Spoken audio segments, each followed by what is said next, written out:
la deuxième partie de notre semaine dans le monde, toute l'actualité de la semaine décryptée par nos éditorialistes. Je vous les présente rapidement. Martine Laroche-Joubert, qui est grand reporter à France 2, Anne-Elisabeth Moutet, qui est éditorialiste pour le Sunday Telegraph, Ziad Limam, qui est le directeur du mensuel Afrique Magazine, et Yvan Rioufol, qui est éditorialiste au Figaro. L'élection présidentielle américaine, ce sera donc le 6 novembre, et l'affiche, eh bien, ce devait être Barack Obama face à Mitt Romney. Le républicain, l'ultra-conservateur Rick Santorum a jeté l'éponge. C'était mardi soir. On l'écoute.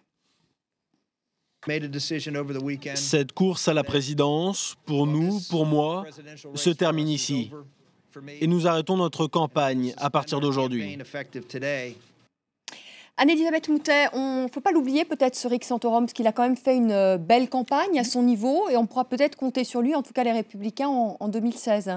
Alors, il y aura beaucoup de candidats en 2016, parce qu'il y avait un certain nombre de gens qui n'avaient pas envie de se brûler trop vite à des élections présidentielles de mi-mandat, de mi-parcours, peut-être pour Obama. Il y a une femme, Nikki Haley, il y a Rubio qui est en Floride et qui a une chance d'être le colistier de Romney, il y a Bobby Jindal en Louisiane, il y a autant le spectacle terrifiant des différents candidats du Parti républicain cette année qui se sont tous carbonisés les uns après les autres, c'était plus ou moins lamentable, autant je pense qu'il y aura un camp républicain assez fort dans 4 ans, quelle que soit l'issue de ces élections-là, et sauf si un président Romney, 1, est élu, et 2, se débrouille bien. Alors tout ça, c'est beaucoup de si, on verra. Mais quel est le défi aujourd'hui de Mitt Romney? Est-ce que c'est à la fois de capter finalement cet électorat de Rick Santorum, qui était plutôt un électorat ultra-conservateur, et en même temps les électeurs du centre? Ultra-conservateur, c'est un terme... d'abord, ça nous a un peu choqué quand même. Historiquement, c'est un terme français du 19e siècle. Mais dès qu'on a l'impression qu'ils sont un peu populistes, ce qui n'est pas nécessairement une insulte, on dit qu'ils sont ultra-conservateurs. Mais socialement, sur les sujets de société... religieusement très à droite quand même. Ils sont religieusement, ils sont attachés à leur religion. Ils sont pas loin de l'islamisme dans leur genre. Non, c'est pas du tout la même chose. Je veux dire que le retour de Dieu à l'école, l'homosexualité, contre le mariage gay, contre l'avortement. Ils assassinent pas les gays. Non, mais d'accord. Contre l'avortement, etc. Non, il y a une grosse différence tout de même. Et le jour mais je dis juste que bon. Le jour où, si leur fille va vivre dans le péché avec un danseur new-yorkais, eh ben, ils se réunissent chez eux avec des copains, ils prennent un café en pleurant. Ils sont pas là en train d'envoyer ses frères et ses cousins pour venger l'honneur de la famille. Donc non, c'est pas tout à fait la même chose tout de même. De l'autre côté, les islamistes n'envoient pas tous leurs cousins venger l'honneur de la famille. Je veux dire, vous êtes travaillé par les islamistes. Oui, ça me travaille beaucoup, évidemment. Mais si on méprise l'existence importante de gens en Amérique qui sont essentiellement ceux qu'a décrit Tocqueville, et qu'on ne leur donne pas une voix, et si on essaye de tous les mettre dans un camp qu'on appellerait ultra-conservateur, on fait une grave erreur. Je pense que ça va être des élections extrêmement serrées. Elles auraient été perdues par Obama si le Parti républicain s'était un peu mieux débrouillé, parce que l'économie ne va pas encore très bien, et que régulièrement l'économie c'est même la chose la plus importante. Vous dites élections serrées, mais quand on regarde les sondages, ce sont que des sondages, oui. Mais Barack Obama devance à chaque fois Mitt Romney, sauf sur les questions économique. Alors, d'abord, l'économie, c'est quand même ce qui est le plus important. Ensuite, ça se passe en novembre, donc il y a le temps de se passer beaucoup de choses. Ensuite, si Romney choisit un colistier ou une colistière qui rattrape une partie de cet électorat... Ça peut être Rick Santorum qui pourrait être le colistier? Je pense pas. Je pense que ce serait quelqu'un comme Marco Rubio, qui est un parlementaire de Floride, qui est tout à fait remarquable. Et lui, il a vraiment des chances. Il a des qualités à la fois de parlementaire, il est intéressant, il en appelle aux populistes, il amène les voix évidemment hispaniques puisqu'il est d'origine cubaine, ça serait quelqu'un de beaucoup plus vraisemblable.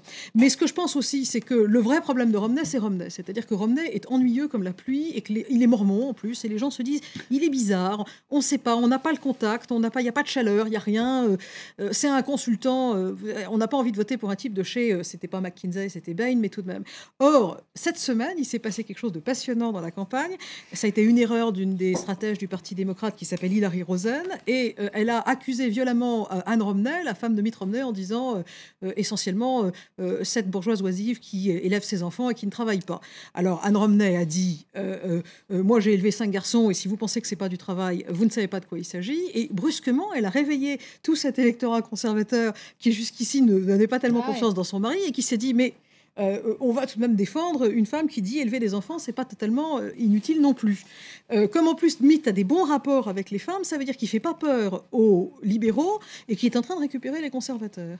Martine Laroche-Joubert, vous la trouvez comment cette affiche pour cette élection américaine Obama-Romney parce que je trouve que Obama n'a pas d'adversaire quand même à sa mesure, parce que Romney... Qui est Mitt Romney? Après tout, j'ai l'impression que ce qu'il a de mieux, c'est sa femme. Parce que c'est vrai qu'elle a élevé 5 enfants. Elle a gravement malade. Gouverneur du fois. Massachusetts. Oui. Mais enfin, a fait entièrement sa fortune tout seul. Oui, mais qui est-il? Qui est-il vraiment? Vous voyez, c'est le mépris de comment cet homme-là n'est pas passé par l'équivalent. D'ailleurs, il est passé par Harvard et Yale, donc on peut même pas dire en plus qu'il n'est pas passé par les grandes écoles parce qu'il l'a fait. Il a un parcours parfait. Un gouverneur, à la différence d'un sénateur, c'est quelqu'un qui a géré un État avec. Oui, mais il a changé d'avis tout le temps. Même ses proches conseillers essaient de tourner le volume à chaque fois qu'il dit une bêtise. Alors non, il n'a pas de charisme. Ça, c'est autre chose.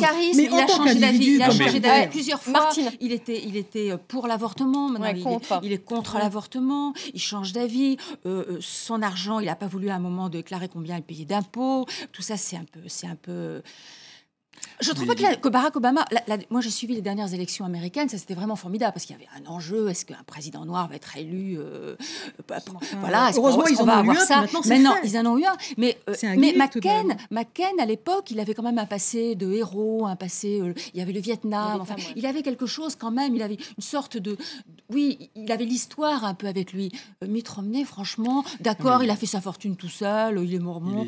Bon, mais c'est pas. Mais je trouve ça extrêmement méprisant. C'est pas méprisant. On a perdu la génération des héros. Non, c'est pas la hauteur. C'est pas méprisant. Je les le méprise pas en tant Américains, que personne. ils ont l'habitude d'envoyer des types à la présidentielle, des acteurs, des je sais pas quoi. Enfin, bref, le problème, je pense qu'il est confronté, ce pauvre Mitt Romney, en dehors du fait qu'il dit beaucoup de bêtises, il est confronté à une quadrature du cercle ingérable, c'est que son parti a été kidnappé par, alors on peut l'appeler comme vous voulez, par la droite de la droite.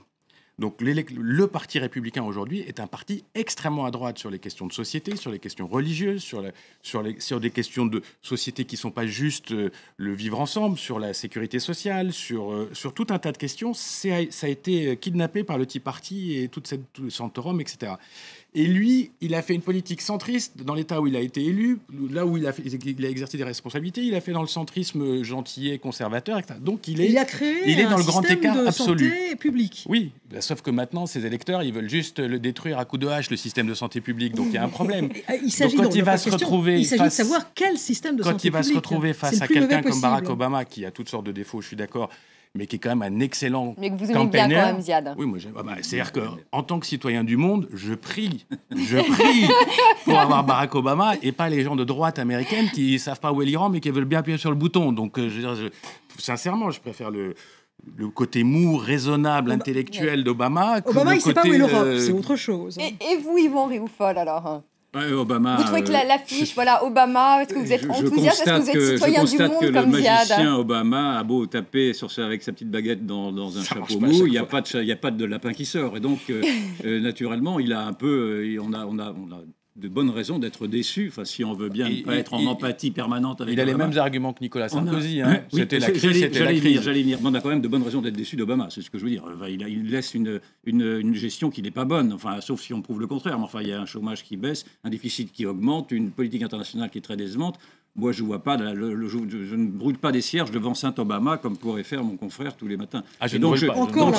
Donc ça reste quand même une grande faiblesse de sa part. Confronté au pire, je préfère le milieu. J'ai bien compris. Mais alors d'autre part, effectivement, je constate également, mais ça a été très bien expliqué par Anne-Elisabeth, que le Romney non plus n'est pas extraordinaire. En plus, il a ce côté multimilliardaire qui lui a fait sans doute un peu oublier comment vivaient les gens. La force d'Obama, s'il en a une, ce sera effectivement d'être une bête de campagne électorale. Ça, c'est vrai. Et assez à gauche. Je pense que la campagne sera, pour les Américains... Romney sera obligé aussi d'aller vers le centre. Et donc, il est possible qu'au cours de la campagne, Obama puisse l'emporter sur Romney. Mais si on fait bilan sur bilan, bilan contre bilan, Obama, pour l'instant, n'est pas extraordinaire. Et je remarque d'ailleurs qu'il est en empathie avec Nicolas... On a le droit de parler un petit peu de la France. Oui, allez. Qu'il est en empathie, très rapidement, alors qu'il est en empathie avec Nicolas Sarkozy, avec qui d'ailleurs il correspond et avec qui il se retrouve, en tout cas dans son bilan. Mais si Obama l'emporte, il fera peut-être un meilleur deuxième mandat à ce moment-là. Parce que c'est pas facile d'être président des États-Unis. Il y a un système de checks and balance. Donc, il faut toujours avoir des quantités d'appui pour prendre une décision. Mais peut-être que pour un deuxième mandat, il a déjà placer ses billes. C'est pas souvent arrivé, des bons second mandats, ni à Bill, ni à Clinton. On juge quand même sur un premier mandat. Son premier mandat n'est pas bon, malgré toute l'empathie et toute l'Obamania qui avait été développée dans tous les médias internationaux et notamment français. Mais juste pour rassurer Yvan, je ne brûle pas le cierge, je suis assez d'accord sur la politique étrangère en particulier. Je pense que c'est quelqu'un qui a vu peut-être trop grand par rapport à ce qu'il pouvait faire dans le contexte américain qui est très difficile. Mais sur la campagne à venir, moi, je regarde les Twitter de Barack Obama parce que ça donne un peu le cap de ce qu'ils vont faire. On voit très bien les thèmes qui sont en train de sortir. C'est l'égalité fiscale. Alors ça, c'est une révolution aux États-Unis. Jamais on n'a fait campagne sur l'égalité fiscale, mais ils attaquent, ils tirent sur Romney sur le principe de l'égalité fiscale. Les riches doivent payer plus. Enfin, tout ça, c'est très à l'américaine. Et on voit bien que ça sera quand même une campagne qui va poser des questions importantes aux Américains qui n'aiment pas traiter de ces questions, parce que pour eux, c'est une atteinte à la liberté, mais après tout... Non, mais là, il surfe sur Occupy Wall Street. Il surfe sur les indignés américains. Barack Obama, il n'a pas le choix, d'ailleurs. Oui, les indignés américains, c'est la classe moyenne. Il a dépensé $1 milliard dans sa campagne précédente. Il a été élu avec toutes les voix de Wall Street. Les gens qui avaient de l'argent aux États-Unis ont soutenu Obama et pas McCain. Il faut tout de même se souvenir de ça. Il y a un siècle sombrait le Titanic avec 2200 personnes à bord. Plus de 700 d'entre elles ont été sauvées, ont été secourues. C'était le 14 avril 1912. Un siècle plus tard, eh bien, ce naufrage fascine toujours. Aux États-Unis, il faut savoir que c'est l'un des 3 sujets les plus traités. Vous nous le direz, Anne-Elisabeth Moutet, je crois, après Jésus et après la guerre civile. Alors pourquoi cette fascination, un siècle plus tard, autant sur ce naufrage? Alors d'abord, c'est le mythe grec de hubris, c'est-à-dire on est arrogant et puis on s'effondre, ou dans ce cas précis, on coule.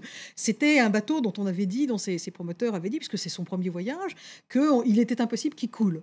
Et puis il y a aussi l'idée que alors le film est absolument faux. Le film de James Cameron, historiquement, non seulement il est faux, mais il a en plus dit beaucoup de mal de personnalités qui se sont comportées de manière héroïque, en expliquant que tous les riches s'en étaient tirés et que tous les pauvres étaient restés dans les soutes. Et c'était pas vrai. Au contraire, ce qui est très intéressant dans ce bateau de gens qui vont chacun en Amérique pour des raisons différentes. Vous avez des immigrants irlandais qui vont y faire une nouvelle vie. Vous avez effectivement des acheteurs d'impressionnistes qui y vont pour leur agrément, et puis vous avez toutes les choses au milieu. Vous avez un brassage de classes qui est réel et qui une certaine égalité entre pour sauver les femmes et les enfants. Vous avez des conduites d'un héroïsme absolument sensationnel, tout ça sur un seul endroit. Et puis il y a cette espèce de fatalité terrifiante et le fait que quand on tombe dans de l'eau glacée, on meurt en 4 minutes, ce qui fait que la fin du film aussi, elle est totalement fausse, parce qu'il serait mort depuis très longtemps, Leonardo DiCaprio. Et donc, ça fascine tout le monde. Et puis, il y a aussi le fait qu'on sait où il est, on le voit avec des sous-marins, on trouve périodiquement on remonte des objets. Mais ce qui est incroyable, c'est qu'on a découvert l'épave en 1985. Pardon ? On a découvert l'épave... Oui. Très tardivement. Il faut des petits sous-marins qui peuvent supporter l'énorme pression de plusieurs milliers de mètres cubes d'eau. Et par conséquent, c'était pas possible avant techniquement. Et puis en plus, c'est grand, là, c'est Atlantique, donc fallait. Martine Laroche-Joubert, est-ce que elle vous fascine cette histoire du Titanic? Ah oui, absolument. Et puis à l'occasion de ces 100 ans, j'ai appris. Alors pourquoi ça me fascine? Parce que même il y a des questions que je me pose, par exemple. Donc ces gens étaient sur le bateau coule, il y avait des chaloupes, des canots de sauvetage, il y en avait un peu plus que le quota exigé, mais pas assez pour tous les passagers. Mais de toutes les façons, les premières chaloupes sont parties presque à vide. Presque à vide, parce que les gens se disaient peut-être que il vaut mieux rester sur le bateau, au moins il y a de la lumière, il fait chaud, plutôt que de s'embarquer sur une chaloupe. Alors qu'est-ce qu'on aurait fait? Rester sur le Titanic ou aller sur la chaloupe? Et puis on apprend encore plein de choses. Moi j'ai appris que les radios étaient tombées en panne l'après-midi. Bon, alors ils avaient réparé les radios, mais que sur ce bateau, il y avait des hommes d'affaires qui passaient beaucoup d'ordres en bourse, etc.